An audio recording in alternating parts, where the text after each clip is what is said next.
What is a state you refuse to visit and why? I can't drive one of my cars through the Chicago area again. Apparently their toll system took several weeks to process a second toll after I paid what I thought was all tolls owed. They sent me a late notice by mail and wouldn't take payment for the second toll until the late fee was paid first, so they got nothing instead. The likelihood of me driving to Chicago is already low, but effectively zero if I'm driving that particular vehicle. Yeah, I'm aware that it would likely be of no consequence, but I'm not taking a chance with those road pirates patrolling their little fiefdoms.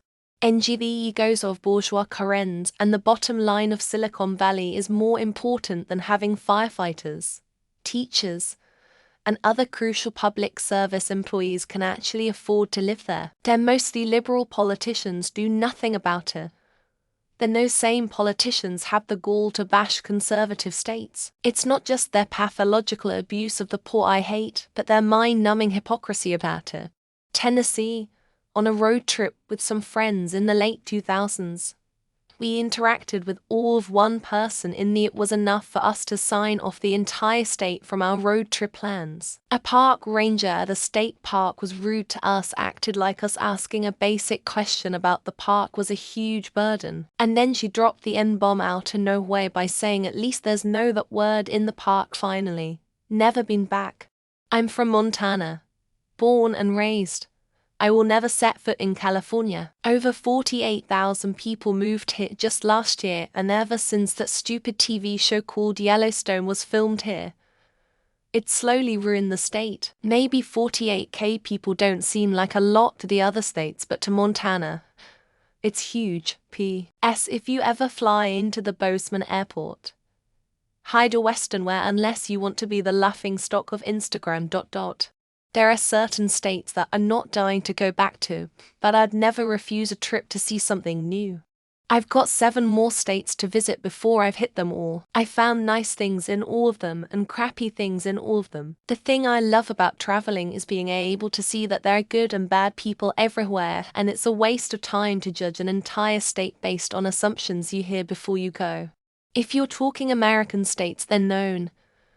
There's a good number I would refuse to visit in the hotter parts of the year, but that just makes them good for winter trips. If you're talking nation states, and anywhere that I could get in trouble for being queer or the many political opinions in my online presence. I've made far too many Winnie the Pooh references to ever be comfortable with a China vacation, for example. Not a state, but Portland, Oregon. I've traveled all over the country and the world. They were the angriest, rudest, most self-absorbed people I've ever seen. This was pre-COVID, and I hear it's gotten much worse since then. If you just get a little outside Portland, it's really nice, and they have some good vineyards, and the people are a lot nicer. But I'd never go back to Portland itself. One time, I went on vacation to San Diego. I went to the bus stop outside the airport to wait for a bus to the trolley thing. And there was an elderly boomer couple there. The woman raised conversation and said her husband has bicycled in every US state except Maine. As a New Englander, I was confused that someone would have such dedication to visit New Hampshire, and not touch Maine. I hate questions like this. Every state has its flaws and shortcomings. But why can't we embrace what each offers? Love your neighbors. Enjoy the rich culture and diversity at your fingertips. You don't have to agree with everyone or like everything, but to hate entire regions that you've never visited because the internet told you to is really sad.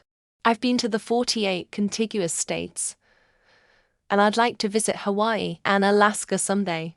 However, I'm never going back to Alabama. I lived there for 10 years and hated it for so many reasons. Not going there probably means I'll never see my brother again or meet my niece, which sucks. But I'm not setting foot or will there again. It's a little late now. I have already visited all of them more than once. States I'm not interested in visiting again. Nebraska, Iowa, Ohio, Utah, Idaho, both Dakotas, Alabama, Mississippi, Kansas, Kentucky, Indiana, Arkansas, Oklahoma, Missouri, Texas, and New Jersey, not necessarily in that order. Hawaii, because the more vocal natives on social media have spoken extensively about how tourism is destroying the islands. The only benefit seems to be revenue from the tourism. But it doesn't seem worth it. As someone from a place also being destroyed by tourism and gentrification, I can't contribute to that. FL. Laws that recognize me as unwanted as someone who is non-binary. Will not give that state any of my money again. Hell, I went to university there. But will not visit anytime soon, and I told them I'm not donating anything until my student loans are gone 10 years. They're not yet, so shrug. Not in a hurry to go back to Wisconsin. Last time I visited there was a murder at my hotel, and my flight got cancelled because air traffic control was on fire. I'm sure it's sheer bad luck because Madison looked lovely and the hotel was great otherwise.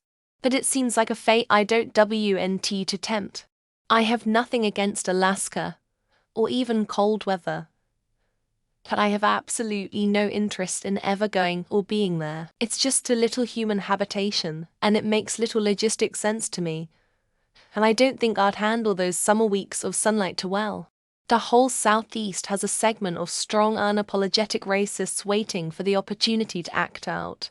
I live in North Carolina and have been subjected to some scary stuff because I look like them. And yet, they are also some of the friendliest folks I've ever met. I've been to all 50. We'll say the most boring was Kansas to cross via interstate. Not really fair though, as everything isn't seen from the interstate. Some of the coolest were the parts of Wyoming that made up Yellowstone, like another person noted. California. Unless it's absolutely necessary. Don't like most of the weather, environment, economics, people, or politics. There are exceptions, of course. The far NW of the state is actually beautiful and has some great people and places, for instance. Stay in, but I won't use any hotels, motels in any states with tip credit, and I won't pay a 67 markup on an ID just to be able to fly after next year, so some states are a lot more practical than others. I didn't have any I refused to visit. But Hawaii is unlikely, as I find air travel a pain in the neck due to crowds and being at the mercy of others' schedules. I much prefer to drive in my schedule and have driven to the rest of the states. I don't refuse to go anywhere because of my job. But I wouldn't be willing to spend money to travel to California. Everything they have environmentally or attraction, there is a better version of it somewhere else and cheaper. I need mountains. I will never live somewhere without mountains. I've been to a few flat states and felt absolutely lost. Seeing mountains help me feel at ease for some reason. Not to mention I do a lot of camping on them. Currently, there are no states I'd refuse to visit. But there are plenty I'd refuse to live. However, if I were pregnant and had any reason to be concerned about my pregnancy, there are several states I'd refuse to visit. I don't know about refuse for a whole state, but parts of an. I can't stand big cities, so I refuse to visit New York. Just seems like a cesspool to me. I would totally visit the other parts of New York away from the city. Alabama. Their governor is an elderly, racist clown. Their state legislation is see above. They still have to active sundown towns. If I really need to see cousins mass producing, I can drive to West Virginia. Arizona, simply because it's way too hot. Went to Texas, and the heat there was unbearable, so I'm pretty sure that Arizonian heat will basically melt me. Probably will be better in cold states like Alaska or Colorado. I would visit pretty much anywhere if it was a free trip. However, I have no intention of paying money to go to Florida because of the many giant bugs. I'm more scared of roaches than of death. I can't think of a single state that I refuse to visit. There are parts that I refuse, such as NYC or San Francisco, but upstate New York or Northern California are both high on my list. Pretty much any state that has anti-abortion or anti-trans laws is a no-go. Not because I'm directly affected, but because I don't want to give those governments any money whatsoever. I'd visit anywhere in the country. Every state has lovely places worth visiting. I'm never living on the West Coast or in the Northeast, though. Could not stand it for love or money. I never buy gas in Oregon because they don't let you pump your own gas there. And my gas tank is messed up, and you have to hold the nozzle in the exact right spot, otherwise it cuts off. Idaho, Mississippi, Arkansas, Alabama, Kansas, Louisiana, Texas. Basically most Bible Belt red states and the white nationalist states. I've been to most of them, but wouldn't go back. Anyone who said they refused to visit a US state for any reason as an adult is on the same level as those who will only eat chicken nuggets and mac and cheese for dinner. Ohio was the worst. I drove through that state several times on my way to trainings.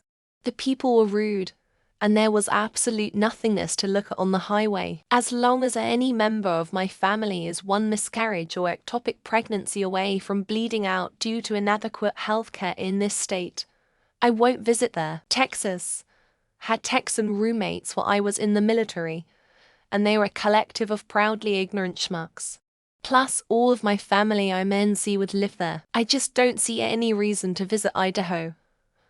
I wouldn't refuse to go, but as a choice, it's so far down my list and I wouldn't mind never going in my lifetime.